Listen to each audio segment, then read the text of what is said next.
Hey everyone, and welcome to day one of the 5-day fat loss fiesta. Wow, it's still a struggle to say that. So, if you've never taken part in a Facebook Live before, this is basically how it works. I'm talking to you live now from my kitchen here down by the south coast. If you can see under where the screen is coming up on your Facebook, there's a bit underneath, and you can write in comments. Do the likes and hearts as you always do, and if you have any questions, pop them in there. It takes a couple of seconds for them to come up, but I can see them. They come up on the bottom of my screen here. So when I see your questions, or I see you waving and say hi, I'll reply to your questions as we go. And of course, for those of you who aren't with us as we're live right now, if you're watching this on the replay, maybe later this evening or in the next couple of days, stick your questions in too. Facebook will still notify me that you had questions, and I'll look through and I'll go down and I will answer them. So let's see who's with me now. I have Elaine. Hi Elaine. And Deborah. This is Corsi. Elaine says hi. Hi Elaine.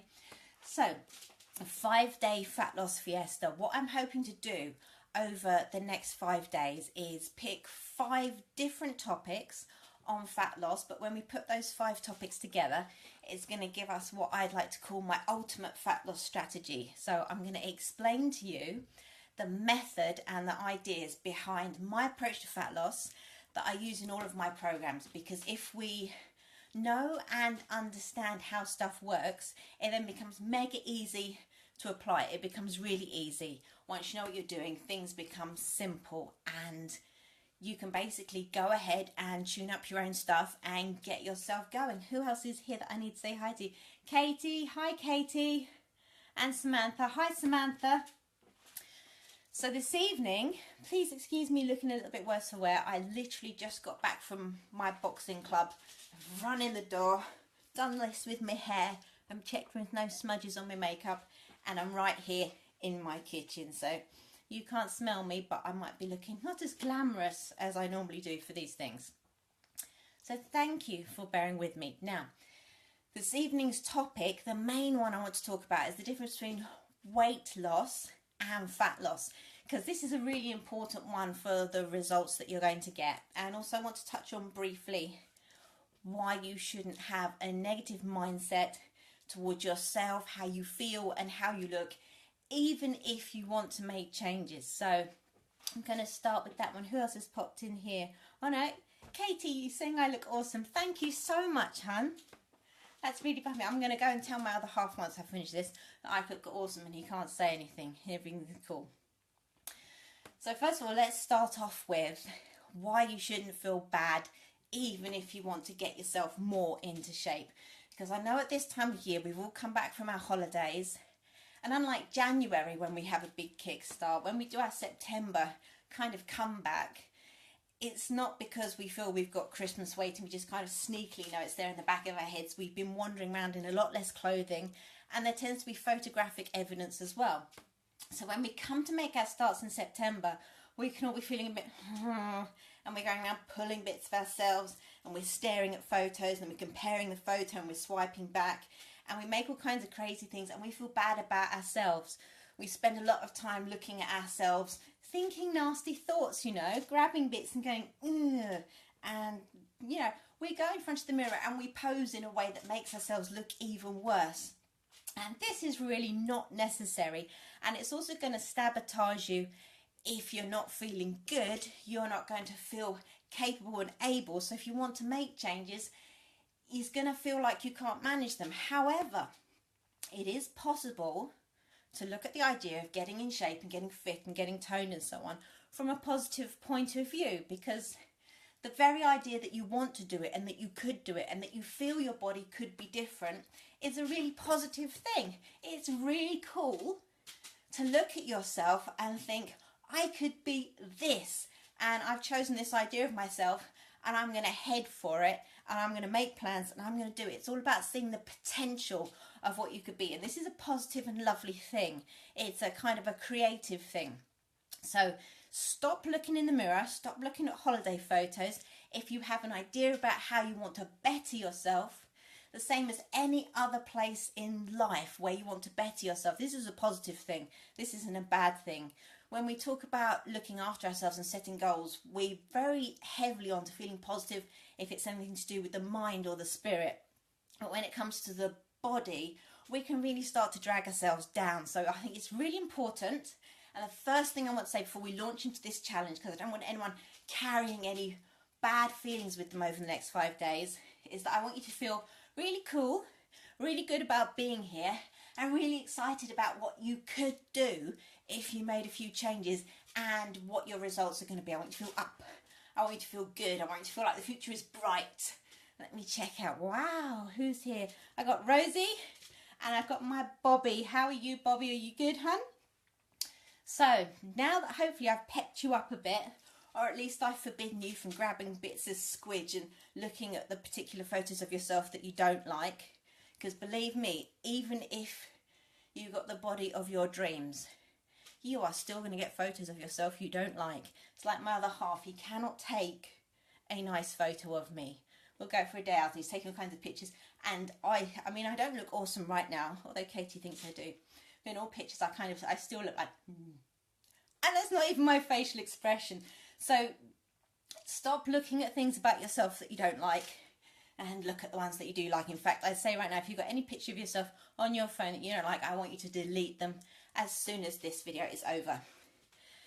So let's get to the main fat loss topic of the evening. Tonight, before we move on to how to lose fat and wobble and jiggle and squidge, what I want to talk about is the difference between losing weight and losing fat. Now, the problem that we tend to have, and the reason why this can get so mixed up, is because we tend to weigh ourselves to check on our results, but we don't measure how much fat we're losing. And I'll come to how you tell the difference between the two in a moment. But the difference here is, if you aim for fat loss, what does that say? Hi, Dix. Katie, what are you typing? If you go for fat loss, basically what you're aiming for is to just get rid of the excess body fat that you're carrying that's making you feel heavy and is making your body uncomfortable, is making you go out in places that you don't want and not go in places that you do want. So when we lose fat, we're talking just about losing the squidge. Now, when we lose weight, if you lose weight, of course, you're also going to lose some fat within that weight, but the rest of the weight is made up from other stuff. And this is all cool stuff that you kind of need, in particular, to keep going with your weight loss, to have energy and to look good. So I'll give you some examples of things that come under weight loss that aren't fat. So we can start off with the things that end up in the toilet. Like, you may find that certain times a month you can lose more water than you can in others. That's going to make a difference on the weight scale, but it's not jiggle that's gone. You could cut your hair. That would lose weight for you. You know, you could cut your hair. You could get weight naked and not with your clothes on. So there's a few of the quick ones, but also other things of me that aren't fat are my eyeballs. I don't want to lose my eyeballs. There's my muscles and my bones and my cardiac tissue and my internal organs. And when you just go for weight loss, your body starts to take away from these areas of yourself as well. And it doesn't do this as a purposeful thing, but you have to keep in mind that the body's constantly regenerating itself. It's constantly trying to repair and maintain and upgrade stuff. And if you go for weight loss, you're taking away the building blocks that's going to build those things up with. And you start to lose important things that keep you healthy, and you start to lose your muscle. And losing muscle is something you really, really don't want to happen. Here's why. My fat sits there, and it sits there being fat. It's a storage place for calories. It's where my body puts the spare stuff. It does nothing. If I have a lot of fat, it might take me a few extra calories to kind of move myself around. But other than that, fat is sitting there waiting to be burnt. So that's why we want to get rid of fat. But muscle, you really want to keep your muscle, because once you've lost the weight, it's the muscle that's going to keep it off for you, because muscle is active tissue. Muscle doesn't store any calories other than the ones it's going to instantly use. And because it's always doing stuff, it's always needing to be rebuilt, regenerated. So muscle, so I hold my arm here, arm's doing nothing, but even now the muscles in my arm are burning calories. It's a metabolic tissue, so when I lose just weight, and I'm losing fat, and I'm losing my muscle too, I'm actually lowering the amount of calories I'm going to burn during the day. So when I come off of a diet plan and I go back to what I would consider to be normal eating, I'm not burning as many calories. And so even though I'm putting in the same amount of calories, the amount of calories I burn has dropped, so I'm going to gain the weight back. So pure weight loss, very, very bad. Not going to do that. What we're going to aim for is fat loss. Now, fat loss requires a specific way of attacking your eating and your exercising. And that's what the next 4 days are going to be about, because we just want to get rid of squidge. So how do you tell that you've lost fat if you're not allowed to weigh yourself? Well, you can go and get yourself body podded, body scanned, body fat tested, and there are many different ways. From people can stick electrodes on you, they can immerse you in water. They're all very, very expensive. I think the cheapest one I saw for a full body scan the other week was £160. And I thought, no. And then you can have people test you with calipers, and you can get the home devices where you kind of stand on them and you kind of put your hands on them. And I don't recommend any of these whatsoever. The cheap machines that you're going to buy are absolute crap. They don't work. There's a little electronic table in them. It just looks that up and it just picks a number out of thin air. And then for the more expensive tests, they're very vulnerable to changes in your state. And by changes in your state, I mean how much you ate, whether you have any food left inside you, whether you're hydrated. So again, getting a precise reading is tricky. And there's very cheap and very easy 2 alternatives to this method. And number one, look in the mirror. If you can look in the mirror and determine that you've gained fat, you guys can look in the mirror and determine that you've lost fat. We can all see the difference between looking down at your stomach and seeing 3 spare tyres and seeing a 6-pack, and we can spot the changes in between, from when it kind of flattens out, it kind of pulls in, you see your first few dents, you know, when the bit of squidge no longer hangs under your bra, the little things like that. You can tell by sight if you are losing fat. And a really good idea if you're using sight is to take progress photos, so that when you're being all judgmental and feeling like the world is ending and you'll never lose fat and you'll always be a blimp, you can look between your photos and then your logical brain will say, oh look, a difference. The next thing that you can do, and the second one, and this is quite a good one, is to just measure yourself. If you're losing fat, even if your actual total body weight doesn't budge, the inches are going to go.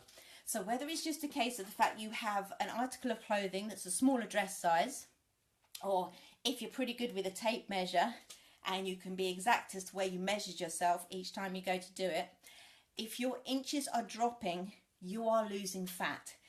And the reason for this is my hip bones are not going to get any smaller. So if I measure around my hips, I know that if they've reduced, I've lost fat from my hips. The only part I don't recommend measuring is your boobies. I always measure under my boobies. It's never very motivating unless I'm back. Unless you've got great big boobies and you're hoping they're going to reduce. If you're like me and you're not incredibly blessed, you don't want to measure across them, measure underneath them, because every time I lose like half an inch, I'm crying. I'm like, I've got to come back. But you know, it all trades off. Less boobs, but then less bum. So it works out that way. So make sure that you look regularly in the mirror to check your progress. If you don't think you're being very objective about your progress, take photos and compare them, and get your tape measure and measure yourself.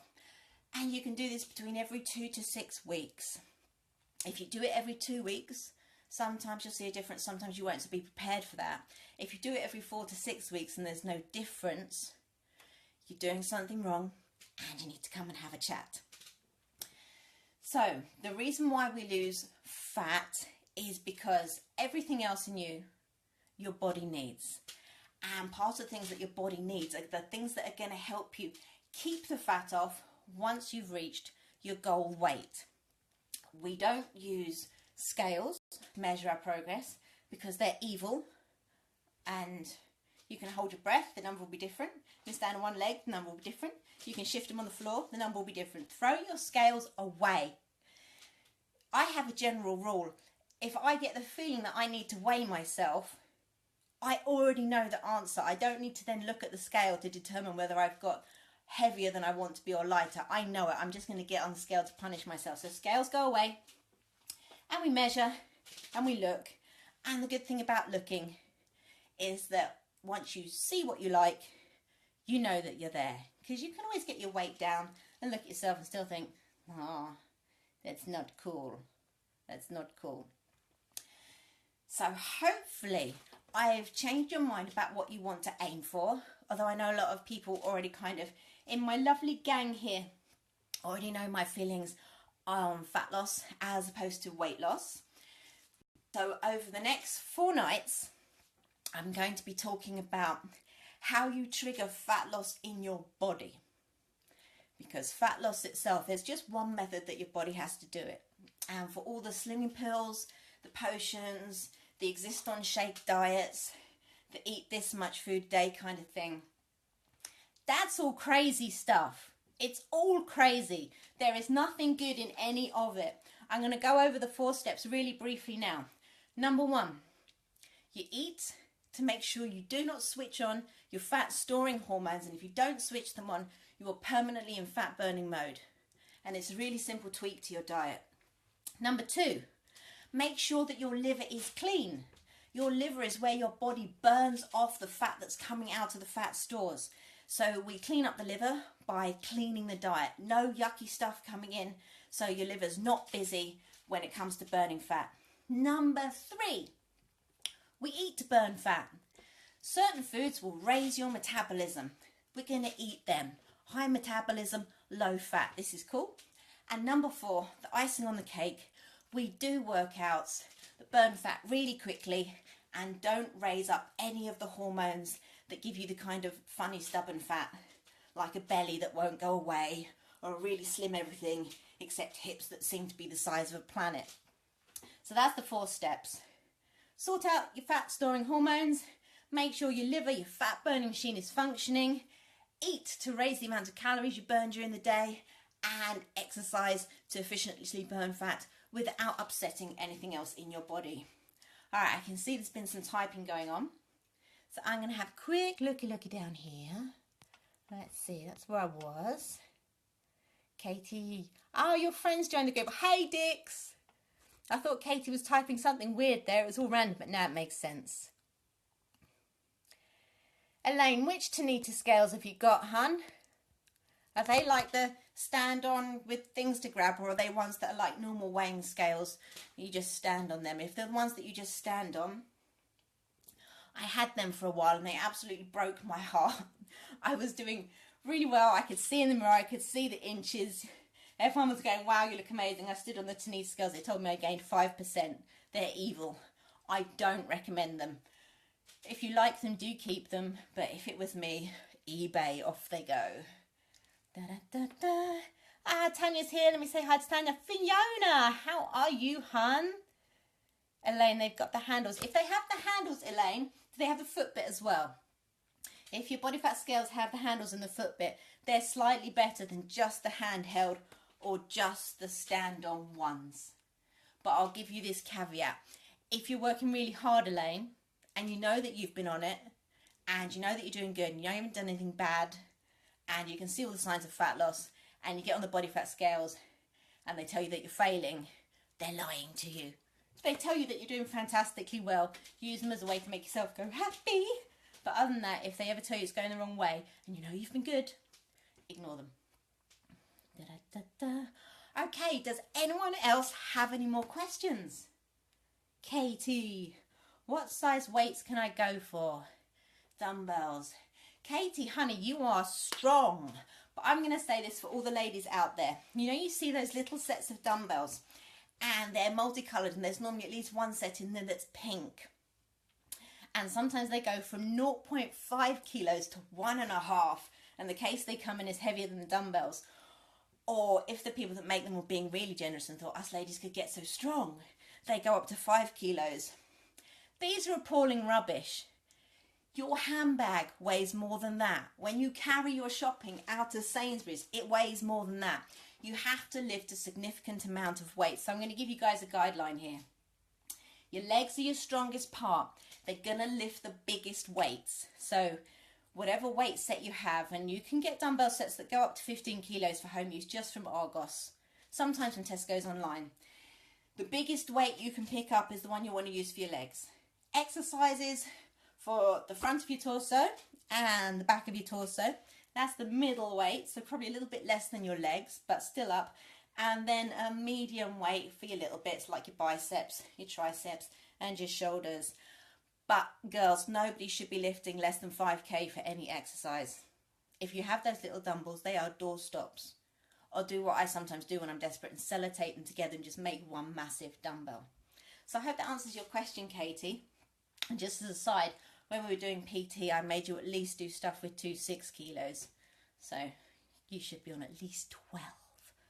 Da, da, da, da, da. Scales in the bin, yes! Oh, I know, I hate those nasty little dumbbells. They're just awful. They weigh as much as a tin of beans, and they cost a fortune. And they cover them in plastic so that, you know, because women can't get over stuff that's just made of metal. I feel another article on that coming on. I think that might even turn into a weekly rant for me. Silly gym kit for women. It is kind of nice though. The gym I go to, the biggest dumbbells they've got, they're 60 kilos each. And just so that the boys don't get too big-headed when they can lift them, they have painted that particular pair pink. So I am going to let that one go. Da-da-da-da. Rosie, what do you recommend tricep dips on at home? I don't tend to like doing tricep dips on a chair, Rosie, because if your chair's quite narrow, it kind of forces your arms back, and that can be quite nasty on your shoulders unless your tricep dips are perfect. And if you're doing plenty, by the end of the set, and as your arms are getting tired, they're not going to be perfect. So I tend to go for the edge of my coffee table, or the edge of the sofa, or sometimes even the edge of the bed. And although the edge of the sofa and the coffee table, they feel nicer because it's not as hard, it's squidgy, because it kind of moves on your hands, you get a little bit of core exercise in there as well. So there's a little bit of a bonus if you can do it on those surfaces. Remember, having your legs bent makes them easier. Legs straight makes them harder. And if you want to be totally hardcore, put your feet up on something and have your legs straight. That'll be a real test. Katie, thank you. Gotta go, but we're back tomorrow. That's cool. Katie's gotta go, but I am not going to keep you guys anymore this evening. I want you to go and chuck out your scales. And remember, right from the beginning of this broadcast, delete all photos of yourself that you do not like. Now, I'm not talking about the ones where you don't like it, but the whole entirety of your family was there that you haven't seen for 5 years, and the next time you see them, half of them will be dead and the kids will be grown up. Keep those photos. But if you've got the sneaky ones, you know, where someone crept up with you on the beach and, you know, you're just slumming it and everything, stop staring at that photo, get rid of it, and shoot them for keeping it. Da-da-da-da, Rosie. Doesn't matter what height it is then, or is it all about the legs, Ray? You want to have enough height, Rosie, that your arm can be straight, and as you come down, until your arm gets to 90 degrees here, once your arm's bent to 90 degrees, if your bum is still off the floor, you had enough room to do it. So that's all you need. Butt off the floor, arm can get to 90 degrees. That's perfect height. Any higher is cool. Any lower, and every time your bum touches down, pressure's off the muscles, tricep dips are done. Okay, anyone else have another question? Alright, so let's talk about tomorrow night. Tomorrow night, same time, same place. As I said with the 4 things that I came up with fat loss, hormones, liver, food, exercise, we will be starting tomorrow night with step 1, where I'm going to give you a lovely talk on how to switch off your fat storing hormones and switch on your fat burning hormones. And you can still have bread, but I didn't really say that. I'm not going to say it again, so shh. All right. Okay. I see one. Elaine. I think I've broken my metabolism. Can it be fixed with the right... Yeah, that's a really good question. Can a sluggish metabolism be fixed? And the answer is 100%, maybe even 200% yes. And the minute you used to get yourself on track, and particularly with the 4 steps that I'm giving you, within a couple of days, it's already going to be up. In fact, once we get onto the workout, as soon as you've done the workout, it's going to be up. And just basically, the longer you stay on this kind of thing, the more your metabolism's going to recover. And if you can work on fat loss as opposed to weight loss, keep your muscle tone, keep your vital organs and all the stuff that gives you your metabolism, you can get it right back to normal, and you can even take it up to sky high if you want to. Metabolisms aren't fixed things. Even if you have a medical problem with your metabolism, you can still do stuff to get it higher. You may not get it as high as, say, Usain Bolt, but, you know, I reckon he probably has to eat about 5,000 calories a day. And as much as I like to eat, I can't eat that much. So, yeah, metabolisms can 100% be fixed.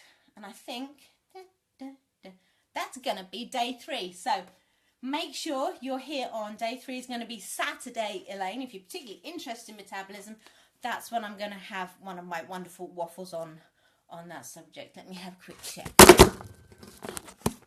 I'm quite amazed it took me till now to drop the phone. That was really quite awesome. All right, gang. I'm going to do my 10-second countdown in case anyone's busy typing. But again, if you're watching this on replay and you have questions or comments, anything you want me to answer directly or cover in the next video, type it in. I'll get the notifications to everybody who is here. Thank you for joining me. Day 1 of the 5-day fat loss fiesta. 4 to go, and we're going to be absolutely rocking. Quick question check.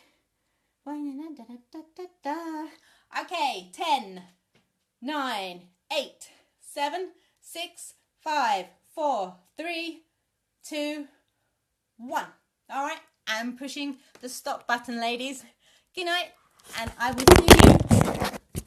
Second phone drop. Woohoo! I'll see you tomorrow, guys, if my phone's still working. Good night, gang.